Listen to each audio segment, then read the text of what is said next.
वासुदेवाय। ओम नमो भगवते वासुदेवाय। ओम नमो भगवते वासुदेवाय। मुखं करोति वाचालं पंगुं लंघयते गिरिं यत्कृपातमहं वन्दे श्रीगुरुदीनतारिणं परमानन्दमाधवं श्रीचैतन्यमीश्वरं। नारायणं नमस्कृत्यं नरं चैव नरोत्तमं देवीं सरस्वतीं व्यासं ततो जयमुदीरयेत्। नष्टप्रायेषु भद्रेषु नित्यं भागवत सेवया भगवती उत्तमश्लोके भक्तिर्भवति नैष्ठिकी।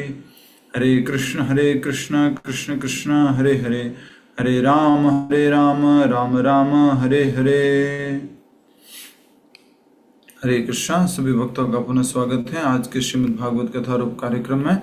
इसके अंतर्गत हम 11वें स्कंद का रिवीजन कर रहे हैं और बहुत ही महत्वपूर्ण ये एक रिवीजन है। और उसके अंतर्गत हमने नवयोगेंद्रों के उत्तर सुने जो महाराज निमि ने प्रश्न दिए थे उनके संदर्भ में।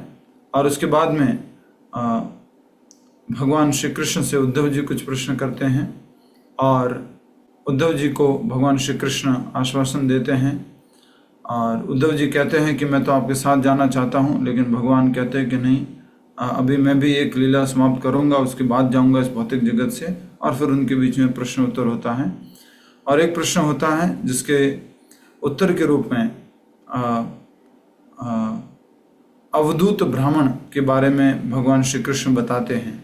तो आप में से कोई बताएगा कि वो प्रश्न क्या था और उस प्रश्न के उत्तर में अवधूत ब्राह्मण का जो कथा थी वो भगवान श्री कृष्ण ने बताई, क्या संदर्भ था, किस संदर्भ में भगवान ने ये, किस प्रश्न के उत्तर में भगवान ने ये अवधूत ब्राह्मण की कथा सुनाई।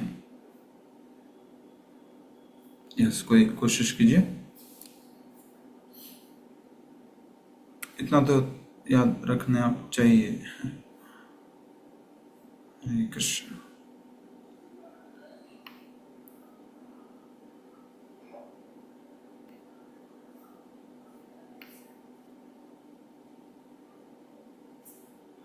कौन बताएंगे? बताइए। यस, हरे कृष्णा प्रभु जी। हाँ माता जी बताइए। उद्धव जी कहते हैं कि हे भगवान, मैं तो पूरी तरह से शारीरिक चेतना में हूँ और आप मुझे निर्देश दें कि मैं आपकी शिक्षाओं का समुचित पालन कैसे कर सकूं। ये प्रश्न उन्होंने पूछा था, तो आप मुझे तरफ से समझाने का प्रयास करें। ठीक बात है। इस प्रश्न मुख्य के रूप से बाद प्रश्न क्या था? क्या प्रश्न था?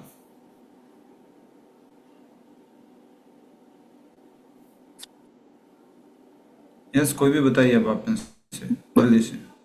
प्रश्न ये था प्रभु जी, जब आत्मा शुद्ध और स्वतंत्र है तो वह प्रकृति से कैसे बंधती है? कभी कहते हैं आत्मा शाश्वत बद्ध है, कभी शाश्वत मुक्त। इसका सही अर्थ क्या है? अच्छा, बहुत बढ़िया, वेरी गुड, गुड ट्राई। और कोई? हरे कृष्णा प्रभु जी। यस माता जी। हरे कृष्णा प्रभु जी। वो कहते हैं कि हे ब्राह्मण, सब प्रकार के भौतिक भोगों से दूर आप अकेले विचरण करते हैं। ऐसा क्या है जिसके कारण आप सदैव परम आनंद का अनुभव करते हैं? मेरे मन में इसे जानने की बड़ी जिज्ञासा है। वो तो माता जी उन्होंने यदु महाराज ने पूछा है। अच्छा, उद्धव जी ने क्या प्रश्न पूछा? अच्छा, ये नहीं पता प्रभु। यस, उद्धव जी ने बोला, हे भगवान, आपने सुंदर रूप में बताया माया के विभिन्न रूपों में भोगने का प्रयास निरर्थक और सार्थहीन है, परंतु ऐसे लोग जो शारीरिक भोग विलास में आसक्त हैं उनके लिए इन इच्छाओं को त्याग करना दुष्कर है। प्रश्न क्या हुआ? यस, सुशील जी बताइए। यही जो संतोष जी ने बताया है।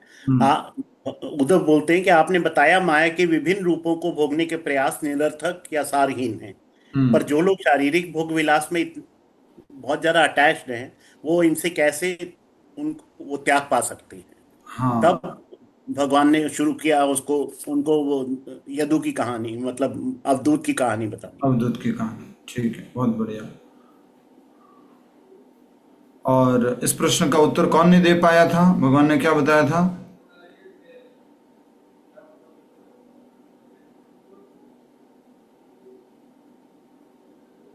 इसी प्रश्न का उत्तर था ना, कौन नहीं दे पाया था? नहीं, इस प्रश्न का उत्तर में तो ब्रह्मा उसने जी वो नहीं दे 24 पाए गुरु थे, पर बात किया था। ब्रह्मा जी नहीं दे पाए थे। इसी प्रश्न का था ना प्रभु? नहीं तो नहीं नहीं, ब्रह्मा जी का उल्लेख नहीं है। भगवान ने नहीं। कहा यदुवंश इतना शक्तिशाली हो गया है। हरे कृष्णा कृष्ण कृष्ण हरे हरे। ठीक है,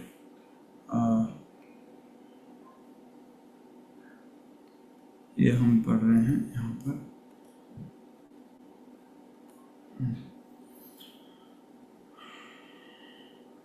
उद्धव की जिज्ञासा और आत्मसमर्पण। उद्धव ने स्वीकारा कि केवल भगवान ही पूर्ण गुरु हैं। उन्होंने पूछा कि कैसे सामान्य मूढ़ व्यक्ति जो शरीर को आत्मा मानता है सरलता से भगवान की आज्ञा का पालन कर सके।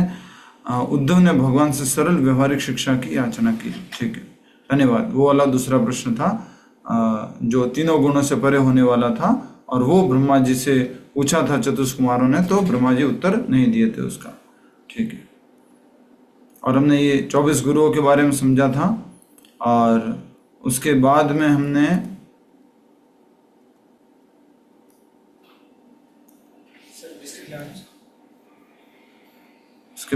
कुछ मुख्य बातें समझी थी। उद्धव के सेकंड क्वेश्चन का पूरा उद्धव पढ़ जी लिया का था दूसरा प्रश्न पढ़ लिया पूरा है, दूसरा भी? जी। ओके, ठीक है। उद्धव जी के तीसरे प्रश्न की तरफ जा रहे हैं। हरे कृष्ण। ये उद्धव जी का तीसरा प्रश्न यहीं से शुरू करना है। जी। श्री उद्धव ने पूछा, हे भगवान, आपके अनुसार खरा भक्त कौन है और महान भक्त आपके चरण कमलों में समर्पित होने के लिए किस प्रकार की भक्ति को सर्वोत्तम मानते हैं? तो बहुत अच्छा प्रश्न है। देखिए, कहा जा रहा है कि आपके अनुसार खरा भक्त कौन है, तो महान भक्त आपके चरण कमलों में समर्पित होने के लिए किस प्रकार की भक्ति को सर्वोत्तम मानते हैं। उद्धव जी के प्रश्न के उत्तर के रूप में भगवान कह रहे हैं, करुणामय, सत्यनिष्ठ, निरहंकारी, क्षमाशील, इंद्रिय नियंता, शांत चित्त और सभी के हितैषी, ना किसी का अपमान करना, न स्वयं सम्मान की कामना करना, ये सब सच्चे साधु के गुण हैं। फिर श्रेष्ठ भक्त की पहचान उसके लिए कहा गया है, जो श्री कृष्ण में ही शरण लेता है और सेवा को ही अपना जीवन मानता है, वही श्रेष्ठ भक्त हैं। भगवान के अविनाशी आनंदमय सर्वव्यापक स्वरूप को समझता है। इस श्रेष्ठ भक्त की पहचान बताई कि जो भगवान के अविनाशी आनंदमय सर्वव्यापक स्वरूप को समझता है, और जो केवल श्री कृष्ण की शरण लेता है और सेवा को ही अपना जीवन समझता है। हो सकता है जैसे कि अभी हम लोग ये दोबारा से अध्ययन कर रहे हैं, थोड़ा सा हमें लग सकता है बोरिंग, थोड़ा सा ऐसा लगता है, बट आप सभी को, हम सबको समझने की जरूरत है कि अगर हमें ये थोड़ा सा भी अस्वाद लग रहा है, स्वाद नहीं आ रहा है, इसका मतलब क्या हो गया? अभी हमारी भक्ति पूर्ण नहीं है।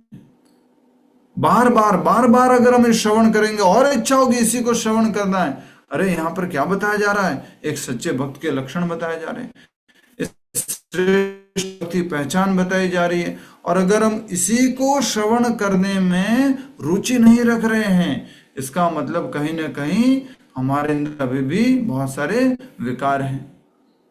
भले कितनी भी बार ये बातें हो, लेकिन हमारे को इनको सुनने में आनंद आना चाहिए, रुचि होनी चाहिए। ठीक है, अगला, भक्ति की विविध क्रियाएं, 64 अंगों का संक्षिप्त वर्णन। श्री विग्रह का दर्शन, ध्यान से सुनिएगा, बहुत संक्षिप्त में प्रस्तुत किया गया है। श्री विग्रह का दर्शन, स्पर्श, पूजा, सेवा, स्तुति, दंडवत आदि, भगवान की लीलाओं का श्रवण, चिंतन, नाम स्मरण और महोत्सव में सहभागिता, व्रत, एकादशी, मंदिर की सफाई, अलंकरण, दीपदान, तीर्थयात्रा, प्रसाद अर्पण आदि। अब अगले बिंदु की तरफ हम पहुंच गए हैं। श्री कृष्ण की व्यापक उपासना। सूर्य, अग्नि, ब्राह्मण, गो, वैष्णव, आकाश, वायु, जल, पृथ्वी, आत्मा और समस्त जीवों में श्री कृष्ण की उपस्थिति मानते हुए ही उनकी पूजा करनी चाहिए। सब में, किस किस में? सूर्य में भी, अग्नि में भी, ब्राह्मण में भी, वैष्णव में भी, गौ माता में भी, आकाश में, वायु में, जल में, पृथ्वी में, सब में। भगवत प्रेम की पहचान, ये भी बहुत सुंदर। उसे मंदिर निर्माण एवं मंदिर देख रेख में योगदान देना चाहिए। भक्त न तो दिखावा करता है, न ही प्रभु समर्पित वस्तु का अपवित्र प्रयोग करता है। वह वही वस्तु भगवान को अर्पण करता है जो उसे स्वयं प्रिय हो। समझ गए आप? अप्रिय वस्तु अर्पण नहीं करता, प्रिय वस्तु अर्पण करता है। निष्कर्ष क्या है इस पूरी कथा का? केवल भगवत सेवा ही जन्म मृत्यु के चक्र से मुक्ति का मार्ग है। जो भक्तों की संगति में रहकर भक्ति करता है वही वास्तव में मोक्ष का अधिकारी होता है। दूसरी लाइन पर ध्यान दीजिए, जो भक्तों की संगति में रहकर भक्ति करता है वही वास्तव में मोक्ष का अधिकारी होता है, और भगवत सेवा ही जन्म मृत्यु के चक्र से मुक्ति का मार्ग है। अब मैंने भगवत गीता कथा में भी बताया कई बार, हम जब भगवान के धाम जाएंगे, आध्यात्मिक जगत जाएंगे, तो एक लक्षण, एक गुण बहुत महत्वपूर्ण है जो हमारे अंदर होना चाहिए, और वो लक्षण है या वो गुण है सेवा का भाव। सेवा भाव, सेवा भाव, ये याद रखिएगा। सेवा भाव होना बहुत आवश्यक है। अभी भी अगर हम सेवा भाव में बहुत ही अपने आप को क्या कह सकते हैं, अच्छा महसूस नहीं करते हैं, थोड़ा अच्छा नहीं लगता है सेवा करने में, तो कहीं ना कहीं अभी हमारे को और शुद्धिकरण की आवश्यकता है। सेवा भाव आना बहुत जरूरी है, और सेवा कोई भी दे दे हमें, कोई भी सेवा, गौशाला की सेवा करनी है, रसोई घर की सेवा करनी है, मंदिर की सफाई करनी है, कोई भी सेवा आ जाए, हमारे अंदर सेवा भाव हो। और वो सेवा भाव कब आ सकता है? जब हम क्या हो जाएंगे? विनम्र। विनम्र कब हो सकते हैं? जब हम ये समझेंगे मैं कुछ नहीं हूं, मैं भोक्ता नहीं हूं, भगवान भोक्ता है, भगवान स्वामी है, मैं दास हूं, और मैं दास के दास के दास के दास का दास हूं, तब जाके ये सेवा भाव आता है। नहीं तो बहुत मुश्किल है। जब भी कुछ सेवा का अवसर आता है, कोई कुछ सेवा दी जाती है, कभी कभी हंसी मजाक में मैं बोलता हूँ कि मान लीजिए आपसे कहा गया कि थोड़ा मंदिर में झाड़ू निकाल दीजिए, थोड़ा सफाई कर लीजिए। ये थोड़ा वो नए भक्त आए ना, अभी वो नए देखिए अभी कुछ समय से आना शुरू किया, उनको ये सेवा दीजिए, मैं थोड़ा दूसरी प्रचार की सेवा कर लूंगा। बहुत मुश्किल है। तो ये सेवा भाव हमारे अंदर आना चाहिए। आज ही मैं जब गाड़ी में आ रहा था, रास्ते में गाड़ी में आ रहा था, अभी लगभग थोड़ा टाइम ज़्यादा लग गया, तो ऐसा सोच रहा था मैं, आप थोड़ा मुझ में सपोर्ट कीजिएगा।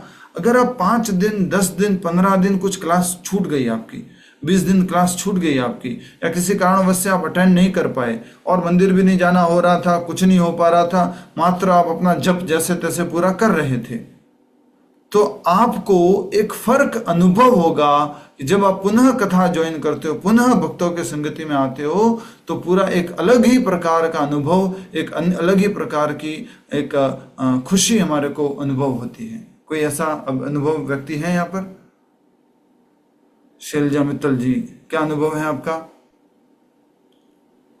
मेरा गुप्ता माता हरे जी। कृष्ण यस प्रभु। शुरुआत में जब बीच में क्लासेस छूट जाती है तो फिर वही है ना कि जो हम पुरानी रूटीन में चीजें करते रहे हैं वो चीजें बढ़ जाती हैं। फिर जब क्लास करते हैं ना तो उन चीजों से मन हट जाता है। फिर ये कि जो चल रहा है पढ़ने में वो उसमें मन लग रहा है, माला करने में मन लग रहा है। बीच में तो ऐसा होता था कि जब क्लास नहीं कर रहे हैं तो माला भी बड़ी मुश्किल से हो रही है, छूट जा रही है। मतलब एक दिन की जो 2 दिन की माला है ना वो एक दिन में कहीं खत्म कर रही हूँ, वो पीछे से माला हो ही नहीं रही है। इस तरह यस मेरा गुप्ता माता जी।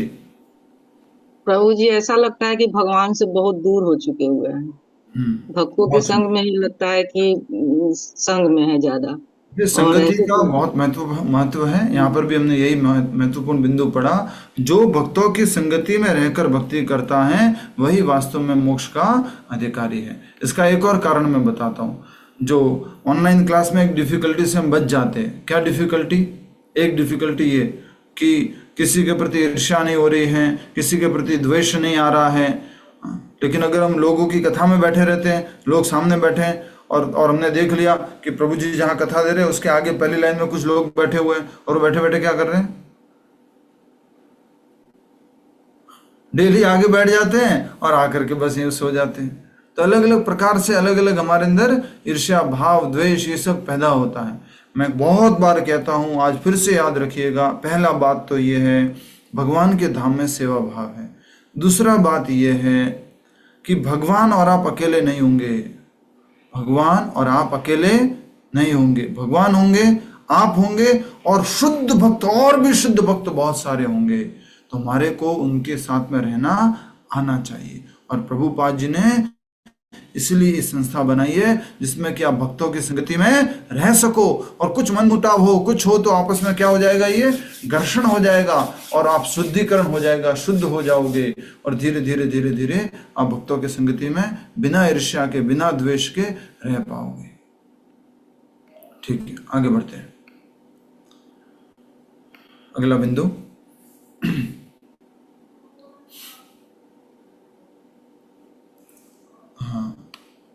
इसमें ना पहले क्वेश्चन था, मैंने रिवाइज पीपीटी में डाला है। क्वेश्चन था, श्री उद्धव ने कहा, भगवान मैंने ध्यान पूर्वक आपके उपदेशों को ग्रहण किया है, परंतु मेरे मन की आशंका बैठी हुई है। आपने इतने सारे नियमों का वर्णन कर दिया है कि मैं निश्चित नहीं कर पा रहा हूँ कि मुझे क्या करना चाहिए।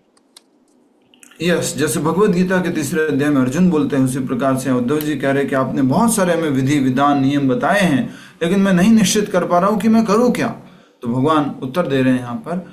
इस अध्याय में भगवान श्री कृष्ण उद्धव को यह बताते हैं कि केवल वैराग्य, ज्ञान, योग, यज्ञ, दान या वेदाध्ययन के द्वारा परमेश्वर की प्राप्ति नहीं होती, अपितु शुद्ध भक्तों की संगति द्वारा ही जीव परम धाम तक पहुंच सकता है। शुद्ध भक्तों की संगति द्वारा, विशेष रूप से वृंदावन की गोपियों का उदाहरण देते हुए भगवान ने बताया कि उनका प्रेम सर्वोत्तम और सर्वोच्च भक्ति का प्रतीक है। तो हमें भी बैक टू गॉड कौन लेके जाएगा? प्रभुपाद जी लेके जाएंगे। शुद्ध भक्त वैष्णव, परम वैष्णव है प्रभुपाद जी, वो लेके जाएंगे। आगे बता रहे भगवान, केवल भक्ति से संभव है भगवान की प्राप्ति। योग, तप, वेद पाठ, ज्ञान, यज्ञ, नियम, निषेध पालन से भगवान को वश में नहीं किया जा सकता, परंतु शुद्ध भक्तों की संगति से व्यक्ति भगवान को प्राप्त कर सकता है। फिर से बार बार यही बात आ रही है, शुद्ध भक्तों की संगति से भगवान को प्राप्त कर सकता है। इस संगति से सांसारिक आसक्ति नष्ट होती है और स्वयं कृष्ण के अधीन हो जाते हैं। बहुत सुंदर। इस संगति से सांसारिक आसक्ति नष्ट होती है और स्वयं कृष्ण के अधीन हो जाते हैं। उदाहरण, अधम भी संगति से पवित्र बन जाते हैं। राक्षस, पशु, पक्षी, स्त्रियां। कृष्ण स्वयं भक्त के अधीन हो जाते हैं। सॉरी अगर मैंने गलत पढ़ा तो, कृष्ण स्वयं भक्त के अधीन हो जाते हैं। ठीक है। राक्षस, पशु, पक्षी, स्त्रियां, शूद्र, व्यापारी जिन्होंने वेदों का अध्ययन नहीं किया, वे भी संगति से मोक्ष को प्राप्त हुए। ये उदाहरण है। उदाहरण, प्रहलाद, गजेंद्र, हनुमान, जटायु, बाणासुर, तुलाधार, व्याध, कुब्जा और कोपिया, इन सबको मुक्ति मिल गई भगवान की संगति से, भगवान के शुद्ध भक्तों की संगति से उनको भी मुक्ति मिल गई। ये उदाहरण है। अधम से अधम जीव भी वो भी पवित्र हो जाता है। वृंदावन वासी शुद्ध प्रेम के प्रतीक। वृंदावन की गोपियां, पेड़ पौधे, सर्प जैसे कालिया, पशु पक्षी, सभी ने केवल प्रेम से भगवान को प्राप्त किया। गोपियां कृष्ण को अपना प्रियतम मानती थी और उसी प्रेम से उन्हें परम सत्य प्राप्त हुआ। तो गोपियों का क्या था? भगवान के प्रति प्रेम था। वृंदावन के हर एक कण का, हर एक डाली का, हर एक पौधे का भगवान के प्रति क्या है? प्रेम है। गोपियों का अत्यधिक प्रेम। कृष्ण के साथ की रातें पल भर सी लगी और वियोग में हर रात ब्रह्मा के दिन जैसी लंबी प्रतीत हुई। जब कृष्ण भगवान के साथ में थे वो तो समय कैसा लगा गोपियों को? छोटा सा, पल भर सा। लेकिन कृष्ण के साथ में नहीं है तो वो एक दिन कैसा लगा? ब्रह्मा जी के दिन के जैसा लंबा प्रतीत हुआ। अब उन्हें अपने शरीर, संसार या अगले जन्म की कोई चिंता नहीं थी, केवल कृष्ण की लगन थी। ये बहुत ही सुंदर बात बताई जा रही है यहाँ पर। आज ही एक भक्त से हम चर्चा कर रहे थे तो बता रहे थे कि प्रभु जी कुछ लोग बहुत डर रहे हैं कि 2025 जो है वो बहुत डेंजरस है और कहीं गैदरिंग में जाएंगे, कहीं समूह में जाएंगे तो मर जाएंगे। तो हमने उनको बोला था कि जगन्नाथपुरी चलिए यात्रा में, सब लोग, आप लोग यात्रा में चलिए। तो वो बोलते हैं कि नहीं नहीं, 2025 में ज़्यादा भीड़ में नहीं जाना है, कहीं पर कुछ भी हो सकता है। तो वो बोलते हैं कि कहीं ना होना है ना कुछ, अगर होना होगा उस दिन भीड़ में होगा, अकेले में होगा, कहीं ना कुछ तो हो जाएगा। सोचो उससे अच्छा क्या होगा कि अगर जगन्नाथपुरी यात्रा में अगर आपका शरीर चला जाए, भगवान के सामने आपका शरीर चला जाए। जाना तो है, तो इतना आप डर के चलोगे, नहीं नहीं जगन्नाथपुरी भीड़ भड़ाका हो, नहीं जाना। हरे कृष्णा। सावधानी बरतनी है हमें, लेकिन इस डर से नहीं कि नहीं प्राण चले जाएंगे तो, अरे भगवान के सामने प्राण जाए उससे अच्छा क्या। भीष्म पितामह तो पूरा इच्छा कर रहे हैं कि भगवान बस आप दर्शन दे रहे हो, आप आ गए हो, अब मैं ले लो। नेक्स्ट,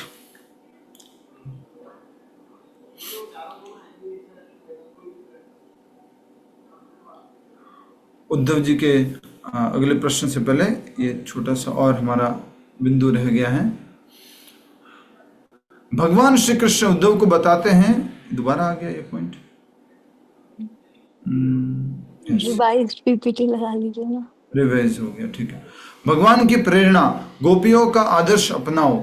उद्धव से कहा गया कि वह वेदों के नियमों और निषेध को त्याग दे, केवल भगवान श्री कृष्ण के पूर्ण आश्रय लेने की सलाह दी, वही भय और बंधन से मुक्त करते हैं। आपको मालूम है कि गोवर्धन परिक्रमा में एक स्थान आता है जिसका नाम है उद्धव कुंड, और उद्धव कुंड स्थान पर उद्धव जी जो है गुल्म लता के रूप में दर्शन दे रहे हैं, और वो भगवान के शुद्ध भक्त हैं, और उन्होंने गोपियों से मिलकर के ब्रह्म ज्ञान की चर्चा की थी। भगवान का 3 प्रकार से ज्ञान है, ब्रह्म, परमात्मा और भगवान। ब्रह्म ज्ञान की चर्चा की तो गोपियों ने जो है भगवान श्री कृष्ण के प्रेम की बात की, उनसे विरह की बात की, और वो रोने लगी थी भगवान के विरह में। तो उद्धव जी जो है अपने आप को बहुत तुच्छ समझने लगे कि मैं तो अपने आप को ज्ञानी समझ रहा था, महान समझ रहा था, महान तो ये गोपियां है, परम भक्त है ये, मैं बस इस ब्रज में जहाँ ये गोपियां चलती हैं वहाँ अगले जीवन में एक लता बन जाऊं, एक गुल्म लता बन जाऊं, तो बस मेरा जीवन सफल हो जाएगा।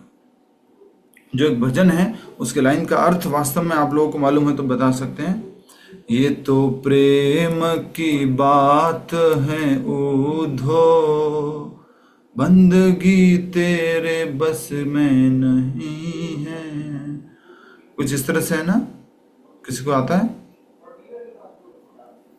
हरे कृष्ण। तेरे बस की नहीं है। तो जो प्रेम के स्तर की बात है इसलिए गोपियों का उदाहरण दिया गया। चैतन्य महाप्रभु से भी पूछा गया कि सबसे श्रेष्ठ भक्त कौन है, तो व्रज वधु, जो ब्रज की वधुआ हैं, जो गोपियां हैं, वो भगवान के सर्वश्रेष्ठ भक्त हैं। आइए अगला प्रश्न। उद्धव ने पूछा, आपके उपदेशों को ग्रहण करने के बाद सारे नियमों को देखकर निश्चय नहीं कर पा रहा कि मुझे क्या करना चाहिए। भगवान का सूक्ष्म एवं स्थूल स्वरूप। भगवान हृदय में, वायु और ध्वनि में, रूप में स्थित रहते हैं। ये प्रश्न सही है यहाँ पर, क्योंकि जो आप बोल रहे थे वो रिपीट हो गया है। हाँ जी, मैंने ना रिवाइज पीपीटी इसीलिए भेजी थी, बट अभी आप इसमें से ही कर लेते हैं। अच्छा, रिवाइज पीपीटी। क्वेश्चन सही नहीं है प्रभु, ये हाँ, ये वाला ठीक क्वेश्चन नहीं है। था वही, ये तो वही प्रश्न आ गया है, वही प्रश्न जो भी पहले पूछा गया था पिछले प्रश्न में। उद्धव ने पूछा, आपके उपदेशों को ग्रहण करने के बाद सारे नियमों को देखकर निश्चय नहीं कर पा रहा हूं कि मुझे क्या करना चाहिए। भगवान का सूक्ष्म एवं स्थूल स्वरूप। भगवान हृदय में, वायु और ध्वनि के रूप में स्थित रहते हैं। वे ध्वनि में भी प्रकट होते हैं, जैसे लकड़ियों के घर्षण से अग्नि उत्पन्न होती है। समस्त इंद्रिया और तत्व भगवान का रूप। कर्म इंद्रिया, हाथ और पैर आदि, ज्ञान इंद्रिया, नाक केंद्र आदि, मन, बुद्धि, अहंकार सभी भगवान के प्रकट रूप हैं। त्रिगुण प्रधान और उनका आपसी संयोग, यह सब भगवान के भौतिक स्वरूप का हिस्सा है। जो 24 तत्वों की बात थी उसको बोला जा रहा है कि भगवान के 24 तत्वों का वो हिस्सा है, भाग है। अगला, बंधन रूपी वृक्ष का रूपक, ये हम आपसे निवेदन किए थे, थोड़ा बनाइएगा आप इसको। आप में से कुछ भक्तों ने बनाया भी होगा। यह संसार एक वृक्ष के समान है। 2 बीज, सैकड़ों जड़ें, 5 ऊपरी शाखाएं और 3 निचले तने हैं। इसकी 11 शाखाएं, 2 फल और 2 पक्षियों का निवास स्थान। यह आत्मा और परमात्मा का है। 2 पक्षी, आत्मा और परमात्मा, 1 फल खाने का बद्ध जीव और 1 साक्षी रूप में देव परमात्मा, दोनों वृक्ष पर साथ हैं परंतु भिन्न भूमिका में हैं। यहाँ 3 पक्षी क्यों दिखाए पेड़ के ऊपर? वो उसके बच्चे के रूप में दिखाया है। ठीक है। विवेकपूर्ण आत्मज्ञान से बंधन से मुक्ति। प्रामाणिक गुरु की सेवा और भक्ति से विकारमय बंधनों को ज्ञान की कुल्हाड़ी से काटना चाहिए। ये हमने 15वें अध्याय में भी सीखा था गीता में। ज्ञान की कुल्हाड़ी से हमें अपने आसक्ति के बंधनों को काटना है। जब आत्मा भगवान को पहचान लेती है तब उस ज्ञान स्वरूप कुल्हाड़ी का भी त्याग कर देना चाहिए। तो जिस ज्ञान के माध्यम से हमने भगवान को पहचाना, हम इस भौतिक जगत से अनासक्त हुए, बाद में उस ज्ञान को त्याग देना है। ये बहुत सुंदर बात है। त्रिगुणों की प्रकृति और आत्मा से भिन्नता, ये हम सब पढ़ चुके हैं, इसलिए ज्यादा चर्चा नहीं कर रहे। सत्व, रज और तम, ये तीनों गुण केवल भौतिक बुद्धि से संबंधित हैं, आत्मा से नहीं। रज और तम को सतोगुण द्वारा जीतना चाहिए, फिर शुद्ध भक्ति द्वारा सतोगुण को भी पार करना चाहिए। हमें सत्वगुण, रजोगुण और तमोगुण तीनों से ऊपर उठना है, तीनों ही बंधन है। तो शुरुआत में सत्वगुण से किसको हमें आगे बढ़ना है? रजोगुण और तमोगुण से आगे बढ़ना है। और फिर सतोगुण को कैसे हम मुक्त हो सकते हैं? सतोगुण से भी वो हो सकते हैं भक्ति के द्वारा।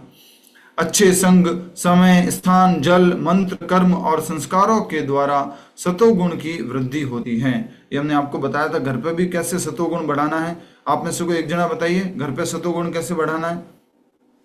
कोई भी एक जना जल्दी से बताओ घर में, बोलिए। प्रभु जी, सुबह ब्रह्म मुहूर्त में उठना है, और सारी कक्षा में राधा कृष्ण और कृष्ण जी की फोटोज लगाना है, तस्वीर। जहाँ भी देखो हमें कृष्ण की याद आना है। और प्रभुपाद जी की मंत्र बॉक्स 24 आवर्स ऑन करके रखना है। और जप करना, मंगलारती, प्रसादम, भगवान की सेवा, भक्ति संग और भक्तों को घर में बुलाकर कीर्तन और कीर्तन भजन सारे सब करना है प्रभु जी। बहुत बढ़िया। आपके पास लिखा हुआ है? कहाँ से पढ़ रहे थे आप इतना? नहीं प्रभु जी, आप जो कहते हैं वो याद रख। क्या बात है, क्या बात, बहुत बढ़िया, बहुत बढ़िया। तो हमें घर में सत्वगुण अधिक से अधिक बढ़ाना है और हमें सत्वगुण से भी आगे बढ़ना है। वो क्या है? भक्ति, शुद्ध भक्ति। वासना और मोह के जाल में फंसा जीव, जब जीव देह को ही स्वयं मान लेता है तब रजोगुण उसका मन अधीन कर लेता है और वह कामनाओं में उलझ जाता है। अच्छा, रजोगुण का लक्षण क्या है ओम प्रकाश जी? रजोगुण का लक्षण ओम प्रकाश जी, रजोगुण का लक्षण। हरे कृष्णा प्रभु जी। रजोगुण में आदमी माया के अंदर फंसा हुआ रहता है, माया जाल में फंसा हुआ रहता है। हाँ, यस। लक्षण क्या है रजोगुण का लक्षण? यस, कौन बताया? पी के गुप्ता जी, रजोगुण का लक्षण।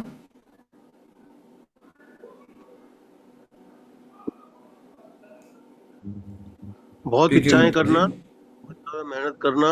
या देखो आगे लिखा हुआ भी है ओम प्रकाश जी, अत्यधिक कामनाएं, बहुत ज्यादा इच्छा है, ये क्या होता है? रजोगुण का लक्षण है। तमोगुण का लक्षण क्या है? आलस, प्रमाद, ये सब। सत्वगुण का लक्षण क्या है? खुशी, ज्ञान, ये सत्वगुण का लक्षण है। ठीक है। यह जानने के बाद भी कि भौतिक सुख दुखदायी है, वह बार बार उनमें लिप्त होता है, रजोगुणी व्यक्ति। नेक्स्ट।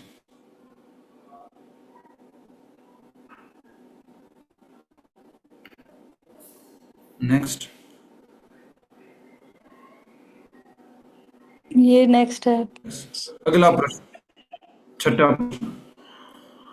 उद्धव का प्रश्न, हे केशव, जो मनुष्य जानते हैं कि यह संसार दुखों का घर दुखालय हैं, फिर भी वे जानवरों की तरह इसमें मोहवश फंसकर इंद्रिय भोगों में लगे रहते हैं, उचित ज्ञान होते हुए भी क्यों वे कुत्ते, गधे और बकरे जैसा आचरण करते हैं? ऐसा क्यों भगवान बताओ?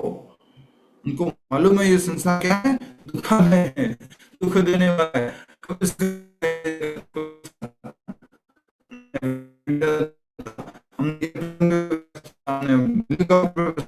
प्रभु जी आपका आवाज कट रहा है, क्या रही है? आवाज ठीक नहीं आ रही है। प्रभु जी प्रभु जी आवाज नहीं आ आपकी रही। कट रही है। ओके, तो बहुत ही सुंदर प्रश्न है कि हम लोग सब लोग जानते हैं कि भौतिक जगत दुखालय हैं और यहाँ पर कष्ट ही मिलेगा। क्यों हम जानने के बाद भी हम क्यों मोहवश इंद्रिय भोग में फंसे रहते हैं और उचित ज्ञान होते हुए भी गधे या बकरे के समान हम आचरण करते हैं? ऐसा क्यों होता है? ये प्रश्न पूछा है। इसी प्रकार का प्रश्न अर्जुन ने भी पूछा था, आप सब लोगों को याद होगा। अथ केन प्रयुक्तो यम पापम चरति पुरुषः बलादिव नियोजितः। कि भगवान कृष्ण, मैं नहीं चाहता फिर भी इस पाप कर्म में क्यों लगा हुआ हूँ? ऐसा प्रश्न पूछा था। तो यहाँ पर उद्धव जी पूछ रहे हैं कि जगत जो दुखालय है, मालूम है इसके बारे में, फिर भी हम इस भोगों में, इंद्रिय भोगों में क्यों फंस कर रह गए हैं? भगवान श्री कृष्ण का उत्तर, माया के प्रभाव से अज्ञान। पहला, जीव आत्मा नहीं बल्कि शरीर को ही मैं मान लेता है और जो कुछ भी शरीर से जुड़ा है उसे मेरा मानता है। यह भ्रम माया के कारण है। माया मानता है, शरीर मान ले और शरीर से संबंधित वस्तुओं को मेरा। जो जीव को अपने वास्तविक स्वरूप की विस्मृति हो जाती है, वह आत्मा है, परंतु शरीर को ही सब कुछ मान बैठता है। वासना और कामनाएं बंधन को बांधती हैं, मन को बांध लेती है वासनाएं और कामनाएं। कामनाएं मनुष्य को विवेकहीन बना देती है। यस और नो? अपने जीवन में कभी न कभी तो ये आपने अनुभव किया होगा। कितने लोगों ने अनुभव किया है? यस प्रभु। मैंने तो अनुभव किया है। कभी कभी इच्छा इतनी ज्यादा होती है कि हम अपना विवेक, बुद्धि, नियम, कानून सब भूल जाते हैं। तो कह रहे कामनाएं मनुष्य को विवेकहीन बना देती हैं। जब तक मन शुद्ध न हो वह इच्छाओं की पूर्ति में लगा ही रहता है। कामनाओं की अग्नि में जलता हुआ जीव बार बार उन्हीं गलतियों को दोहराता है। ये बहुत मुश्किल है। बोलते हैं गलती हो गई कोई बात नहीं, पर गलती को दोहराना नहीं चाहिए। पर प्रॉब्लम ये है कि गलती दोहराते रहते हैं हम। जीव जो है कामनाओं में डूबा हुआ, कामनाओं की अग्नि में जलता हुआ बार बार गलतियों को दोहराता रहता है। जैसे कोई व्यक्ति अपने बीते जन्मों के कर्मों और संगति के प्रभाव से प्रवृत्तियों को दोहराता है, वह बार मोह में पड़ता है। जीव को खींच लेती है कि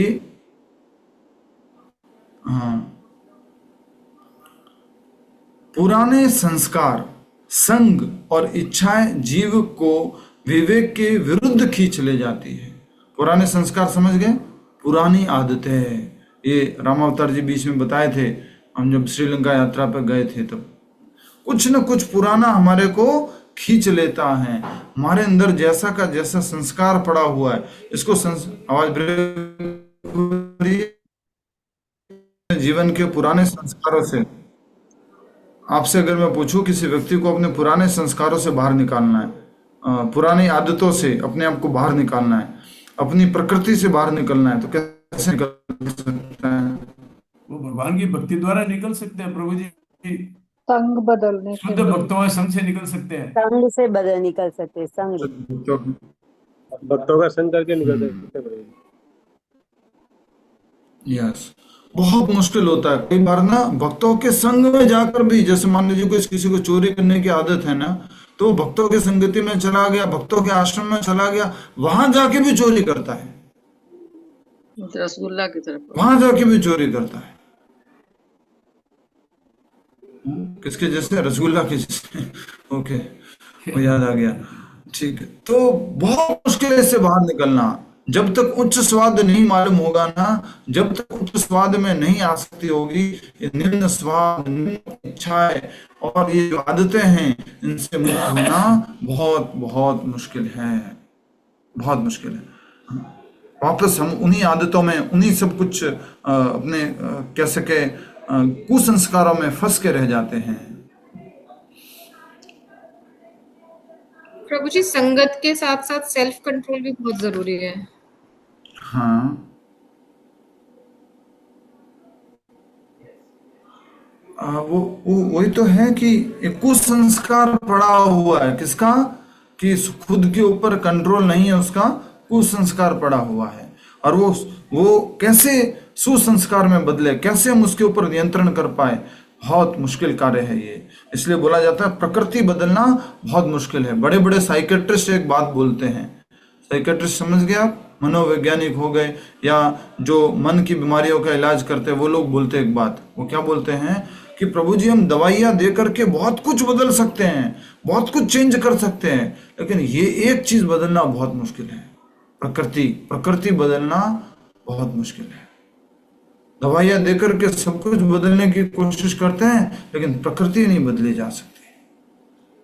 तो प्रकृति कैसे बदले, ये बहुत मुश्किल है। एक बार पॉज कर लीजिए रिकॉर्डिंग को, हम नेटवर्क कर रहे हैं, कनेक्ट कर रहे हैं। आपको जो डॉक्टर्स होते हैं उनका उदाहरण दिया आपको कि डॉक्टर कहते हैं कि हम दवाइयों से कुछ ठीक कर सकते हैं, ये ठीक कर सकते हैं, वो ठीक कर सकते हैं, लेकिन किसी की प्रकृति बदलना बहुत मुश्किल है। और उसका मैंने मेरे जीवन का आपको उदाहरण दिया था कि मेरे को एक बहुत बड़ी गलत आदत थी और अभी भी है। वो ये है कि लोगों के अंदर गलतियां निकालना, फॉल्ट फाइंडिंग करना। उसके लिए मैं अभी भी बहुत दुखी रहता हूँ और अपने आप को नंबर 1 फॉल्ट फाइंडर मानता हूँ, मैं बेस्ट एक्सपर्ट फॉल्ट फाइंडर। कहीं पे किसी के अंदर कुछ गलतियां निकालनी है तो मैं बढ़िया कर लेता हूँ वो काम, उसमें नंबर 1। प्रभु जी कई बारी वो दूसरों के लिए अच्छा हो जाता है। क्लास वगैरह में ठीक है, आपको अधिकार है तो ठीक है। जहां पर अधिकार है आपको गलतियां निकालना, जैसे माँ बाप को अधिकार है बच्चों में गलतियां निकालने का, तो वो ठीक है। टीचर को अलाउड है अपने स्टूडेंट्स में गलतियां निकालना, वो ठीक है।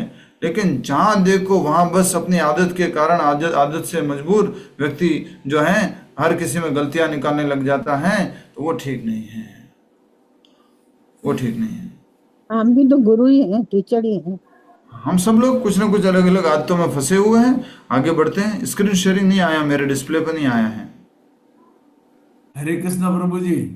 जी, मैं कह रहा था, मैं आज का अनुभव बताता हूँ प्रभु जी। एक परिवार में गया था मैं, 2 भाई हैं और राम लखन जैसे रहते थे। अब धीरे धीरे जैसे जैसे उनके बच्चे बड़े हो गए, तो उनकी पत्नियों के स्वभाव से ऐसा चेंज हो गया है कि बड़ा दुख होता है सुन के, देख के। ये हाल आता है लोगों को, सिर्फ पैसा और अहम ईगो रह गया और कुछ भी नहीं है। अपन सब लोग तो शुद्ध भक्ति तरफ मुड़ रहे हैं, पर उन लोगों को ये ध्यान नहीं क्या होता है भक्ति। ये आज का अनुभव मेरा सब, और अपने परिवार का ही मिलने वाले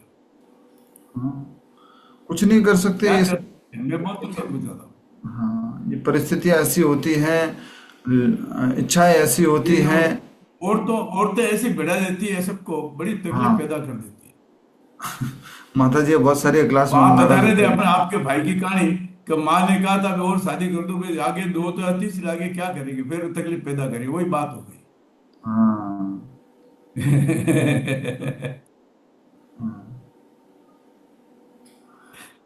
अरे जो जमाना बहुत खराब आ गया प्रभु जी। जी जी, अपन तो ठीक ज्ञान की तरफ काफी मुड़ रहे हैं और बाकी बहुत व्यवस्था बहुत हो गई है। हाँ, आदमी को कुछ नहीं समझता है। ठीक बात है। तो आगे बढ़ते हैं और हम देख रहे थे कि पुराने संस्कार, संग, इच्छाएं जीव के विवेक को उसके विरुद्ध खींच ले जाती हैं। जो व्यक्ति भगवत भक्ति नहीं करता उसे यह संसार वास्तविक लगता है, और परंतु जो संतों की संगति करता है और शास्त्रों का अनुसरण करता है वही इस भ्रम से निकल पाता है। ये संसार वास्तविक नहीं है। इसके लिए हमने आपको दृष्टि बताई थी। जैसे अंधेरे में रस्सी को देख लिया है तो सांप समझ बैठे हैं, पर जैसे लाइट जलाई तो हमें मालूम पड़ गया ये तो रस्सी है। लेकिन हमारे शास्त्र इससे भी ऊपर की लाइट है। जब लाइट हो रखी है, सूर्य का प्रकाश है, दिन में सब कुछ दिख रहा है, तभी भी हमारे को एक लाइट की आवश्यकता है, वो शास्त्र चक्षु की आवश्यकता है, शास्त्र रूपी प्रकाश की आवश्यकता है कि जो तुम देख रहे हो वो भी वास्तव में सत्य नहीं है। ये हमारे भागवत बताती है, ये भगवत गीता बताती है। केवल ज्ञान या उपदेश पर्याप्त नहीं, भक्ति, वैराग्य और संतों का संग ही जीव को संसार के इस मोह जाल से बाहर निकाल सकते हैं। बहुत महत्वपूर्ण बात बताई है कि मात्र ज्ञान से काम नहीं चलेगा, भक्ति रूपी अभ्यास करना पड़ेगा, वैराग्य, संतों का संग, ये सब होगा तभी संसार जाल से बाहर निकल सकते हैं। मनुष्य जानते हुए भी संसार में फंसते हैं क्योंकि माया से भ्रमित होकर माया उन्हें वास्तविकता से भ्रमित कर देती है। जब तक वह भगवान की भक्ति और संतों का संग नहीं करता, वह बार बार मोह और इंद्रिय सुखों में उलझता रहेगा। तो उद्धव जी का जो प्रश्न था, ऐसा क्यों होता है कि उसको ज्ञान होता है फिर भी कैसे उस माया जाल में फंस जाता है, इंद्रिय भोग में फंस जाता है? तो उसका सबसे बड़ा कारण है माया उन्हें वास्तविकता से भ्रमित कर देती है। माया बार बार अलग अलग प्रकार से उसको परीक्षा लेती है। अगला 7वां प्रश्न, श्री उद्धव ने कहा, हे केशव, आपने सनक कुमार को कब इस योग विधि की शिक्षा दी और किस रूप में दी? कृपया इसका वर्णन कीजिए, मेरे सुनने की बड़ी जिज्ञासा है। सनकादि ऋषियों का गंभीर प्रश्न। ब्रह्मा के मानसिक पुत्र सनक सनंदन सनत कुमार ने पिता ब्रह्मा से पूछा, मन स्वाभाविक रूप से इंद्रिय विषयों की ओर आकर्षित होता है। अच्छा, ये प्रश्न यहाँ पर आया है। मन स्वाभाविक रूप से इंद्रिय विषयों की ओर आकर्षित होता है, वही इंद्रिय विषय भोग की इच्छाएं मन में प्रवेश कर जाती हैं। वही इंद्रिय विषय या भोग की इच्छाएं मन में प्रवेश कर जाती है। जो व्यक्ति मुक्ति चाहता है वह इस आपसी संबंध को कैसे समाप्त करे? मन और इंद्रिय विषयों के प्रति, मन इंद्रियों और इंद्रिय विषयों के प्रति संबंध को कैसे समाप्त करे, कैसे इसको काटे? तो आप देख सकते हैं यहाँ पर ब्रह्मा जी खड़े हुए हैं, उनके 4 पुत्र खड़े हुए हैं फोटो के अंदर, और वो उनसे प्रश्न किए हैं। ब्रह्मा जी का उत्तर खोजने का प्रयास। ब्रह्मा जी ने इस प्रश्न पर गंभीरता पूर्वक चिंतन किया, परंतु वे स्वयं सृष्टि कार्य में लिप्त होने के कारण समाधान नहीं पा सके। उनकी बुद्धि कर्मों से प्रभावित थी। ब्रह्मा जी का ध्यान और भगवान का प्राकट्य। उत्तर पाने के लिए ब्रह्मा जी ने अपने मन को भगवान में एकाग्र किया। भगवान श्री हरि ने हंस रूप हंसावतार में प्रकट होकर दर्शन दिए। तो यहाँ पर भी आप देख सकते हैं भगवान हंस रूप में प्रकट हुए, हंसा अवतार लिया भगवान ने। जब ब्रह्मा जी उत्तर नहीं दे पाए तो ब्रह्मा जी ने ध्यान लगाया और भगवान प्रकट हुए। ऋषियों द्वारा भगवान की वंदना और जिज्ञासा। ब्रह्मा जी और सनकादि ऋषियों ने भगवान के चरणों की पूजा की। फिर उन्होंने विनम्रता से प्रश्न किया, भगवान आप कौन हैं? पहला प्रश्न है, भगवान आप कौन हैं? हंसा अवतार का उत्तर, तत्व का विवेचन। यदि आत्मा और भगवान में कोई भेद नहीं तो आप कौन हैं? प्रश्न का कोई अर्थ नहीं है। जगत में जो भी देखा सुना समझा जाता है वह सब भगवान का ही विस्तार है। शरीर, मन, इंद्रिया, स्वप्न, जागृति, सुषुप्ति, ये सब प्रकृति से उत्पन्न है, आत्मा नहीं। 3 अवस्थाएं और आत्मा की साक्षी स्थिति, जागृत, स्वप्न, सुषुप्ति, ये तीनों अवस्थाएं बुद्धि की हैं। आत्मा इनका साक्षी है। आत्मा इनसे परे है। वह चतुर्थ स्थिति तूर्य में स्थित होकर मुक्त होता है। इन तीनों स्थिति के बारे में बताया है मैंने आपको, स्वप्न, जागृत, स्वप्न, सुषुप्ति और तूर्य। आप में से कोई बता सकता है? जल्दी से बताइए, कोई किसी को क्लियर हो, एकदम क्लियर आइडिया कि जागृत अवस्था क्या है, स्वप्न अवस्था क्या है और सुषुप्ति क्या है और तूर्य अवस्था क्या है? कौन बताना चाहेगा? जल्दी से, सबकी मदद हो जाएगी इससे। यस, हाथ खड़ा कीजिए। जागृत, स्वप्न, सुषुप्ति और तूर्य अवस्था क्या है? कौन बता रहे हैं? कोई नहीं। प्रभु जी, जागृत मतलब अब हम जो इंदिरा मवाड़िया माता जी बोलिए। जी जी प्रभु जी, हरे कृष्णा। जागृत अवस्था भौतिक जगत शरीर संबंधी ये घर मेरा है। सुसुप्त अवस्था किसी और शरीर में प्रवेश कर गया और स्वप्न आता है। और सुसुप्त अवस्था में शरीर नहीं, स्वप्न नहीं आते हैं। और लास्ट में तूर्य तो आध्यात्मिक जागृति। यस, आध्यात्मिक जागृति। बहुत बढ़िया, बहुत अच्छी कोशिश। और कोई बताना चाहेगा? Thank you. सुशील जी।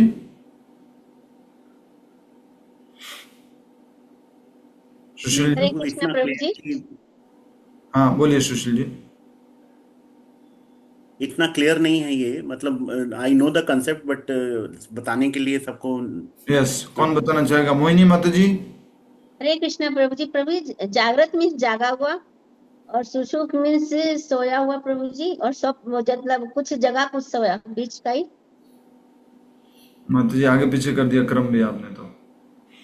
जागृत मीन्स जगा हुआ प्रभु जी, और बीच का जो था प्रभु जी सुप्त। सुप्त मीन्स जो है कि ना जागा ना सोया। माता जी नहीं, स्वप्न में स्वप्न पहले आएगा, फिर सुसुप्ति आएगा, फिर तूर्य आता है। ठीक है, सुनिए आप सब लोग, पहले भी हम चर्चा कर चुके हैं इसके ऊपर। जागृत अवस्था से क्या अर्थ है कि इस भौतिक जगत में अपने आप की इस भौतिक शरीर से, भौतिक लोगों से, भौतिक स्थानों से अपने आप को पहचान करना, इसको कहते हैं जागृत अवस्था। ठीक है, उसके बाद में क्या आती है? स्वप्न अवस्था। स्वप्न अवस्था में क्या है कि व्यक्ति सो गया है जैसे, और जिस प्रकार से व्यक्ति जब सो जाता है तो क्या आते हैं? स्वप्न आते हैं। अर्थात अपनी पहचान स्वप्न में जो कुछ उसके साथ में हो रहा है उससे करता है। तो स्वप्न अवस्था में जीवन में इसका क्या प्रभाव है कि अपनी पहचान इस शरीर से संबंधित लोगों से आदि से, इसके अलावा भी और किसी से भी संबंध करता है, अपनी पहचान करता है, उसको कहते हैं स्वप्न अवस्था। उसके बाद कौन सी आती है? सुसुप्ति, अर्थात पूरी डीप स्लीप, उसमें पूरी गहन निद्रा में चला गया व्यक्ति। तो किसी भी प्रकार से वो स्वप्न में कोई शरीर नहीं है, जागृत अवस्था में कोई उसको नहीं है, सब प्रकार का परिचय अपने आप से वो हटा चुका है, पूरी तरह से परिचय मुक्त हो चुका है। लेकिन ये क्या हाईएस्ट स्टेज है? नहीं। इसके बाद जो आती है वो उसको बोलते हैं तूर्य अवस्था। तूर्य अवस्था मैं बताऊं? तूर्य अवस्था का अर्थ क्या है?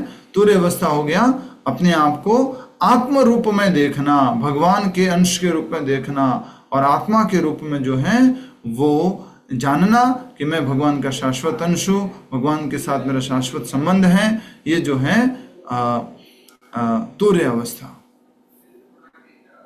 ठीक है, आगे प्रभु जी जो ब्रह्मा जी वाला पार्ट है इसी थीम में, तो वो उसे नेक्स्ट लेवल ऑफ चेतना कहते हैं, भगवत चेतना। कौन सा वाला? इसी में प्रभु जी ब्रह्मा जी जैसे जब नहीं आंसर कर पाए और हंसअवतार आए, तो उन्होंने ये बताया था ना, सुप्त, सुसुप्त और जागृत। हाँ। लेकिन हमको उसके ऊपर चौथी चेतना में स्थित होना है, ऐसे करके बताया था। तो चौथी क्या है? तूर्य। ये देखिए लिखा हुआ है, सुसुप्ति के बाद में तूर्य अवस्था। जागृत, स्वप्न, सुसुप्ति, ये तीनों अवस्थाएं बुद्धि की हैं, और उसके बाद में बताया जा रहा है आत्मा इनका साक्षी है, आत्मा इनसे परे है, वह चतुर्थ स्थिति तूर्य में स्थित होकर मुक्त होता है। झूठे अहंकार का विनाश। आत्मज्ञान की तलवार से झूठे अहंकार को काट देना चाहिए। झूठा अहंकार क्या है? जल्दी से बोलो। मैं ये शरीर हूँ, मैं पिता हूँ, मैं स्त्री हूँ, मैं पुरुष हूँ, ये सब जगत के भिन्न भिन्न अस्तित्व केवल माया है, स्वप्न के समान है। शरीर और कर्म का स्वप्नवत स्वरूप। आत्मज्ञान से युक्त व्यक्ति को शरीर के परिवर्तन का भान नहीं होता। जैसे नशे में व्यक्ति को अपने वस्त्र का होश नहीं होता, देह अपने पूर्व कर्म के अनुसार चलता है, पर आत्मज्ञानी उसमें लिप्त नहीं होता। इसमें क्या थोड़ा समझने का है, लेकिन संक्षिप्त में देखिए। आत्मज्ञान से युक्त व्यक्ति को शरीर के परिवर्तन का भान नहीं होता, वो किसी भी शरीर में रहे आत्मिक स्थिति में रहेगा। जैसे नशे में व्यक्ति को अपने वस्त्र का होश नहीं होता। देह अपने पूर्व कर्म के अनुसार चलता है, पर आत्मज्ञानी उसमें लिप्त नहीं होता। तत्व ज्ञान और योग का सार। हंसा अवतार ने सनकादि ऋषियों को सांख्य और अष्टांग योग का गूढ़ रहस्य बताया। भगवान ही योग, तत्व ज्ञान, धर्म, संयम और सभी सद्गुणों के परम आश्रय हैं। निष्कर्ष, सनकादि ऋषियों की पूर्ण संतुष्टि। सनकादि ऋषियों के समस्त संदेह दूर हो गए। और अगला जो प्रश्न है हम उसको कल करते हैं, जो प्रश्न संख्या 8 है। धन्यवाद।